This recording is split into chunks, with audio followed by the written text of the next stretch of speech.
it doesn't carry the same weight when you say it like that. Do you notice that? I'm actually fine. Plus my, yeah, it's so loud. Dude, what are you doing? I'm trying to turn it down! How do you not turn it? God, golly. I had no idea it was up that loud.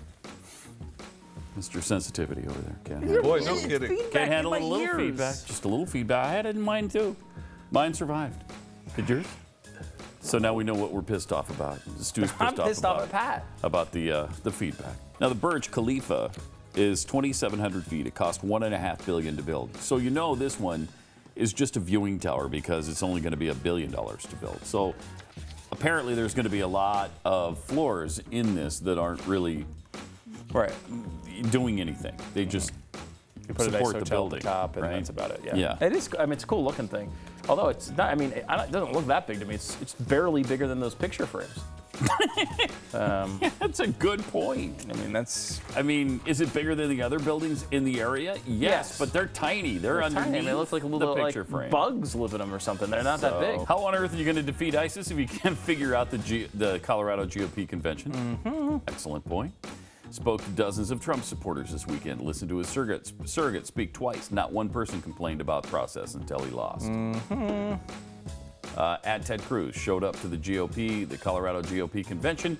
Donald Trump only sent a surrogate. Cruz swept. Elections are won by those who show up. Yes. And I've attended Colorado GOP conventions for years. It requires organization and attention to grassroots to win. Cruz had it, Trump didn't. End of story. I mean, great stuff. Yeah. Great stuff. And then he followed that up with a tweet saying, "There will be no condoms. I have banned birth control." Right. Or pills of any kind. Of any kind. Of any kind. In fact, I am banning sex in this state. Yes, I think that's his next move. I think that's his next move. You know, did you know Cory Gardner banned birth control? Yeah, he banned it. Okay, I wasn't sure if you knew that. Yeah, he banned it. Unbelievable. If the transgendered movement wants to win people over in a big time way, this is what you push for. You push for individual bathrooms for everyone. Right, and you know I would not want it coming from the government, but I would want private organizations at this point should be making this happen. You're building a new building. Make sure it's big enough that you could have a stall, a private bathroom for all. At least a stall, at the very least, for everyone. I don't understand it. Well, that's what happens, right? You run out of room because regulations are so many available bathrooms per female, so many available bathrooms. But really, it's the divider. Like, you're doing dividers anyway. First of all, women all have stalls already. They already have this situation, right? I mean, it's a matter of what the quality of the stall is. Obviously, you can make them really flimsy and make it so, you know, the bottoms don't go to the ground for some bizarre reason why that would be a choice that you'd ever want to make.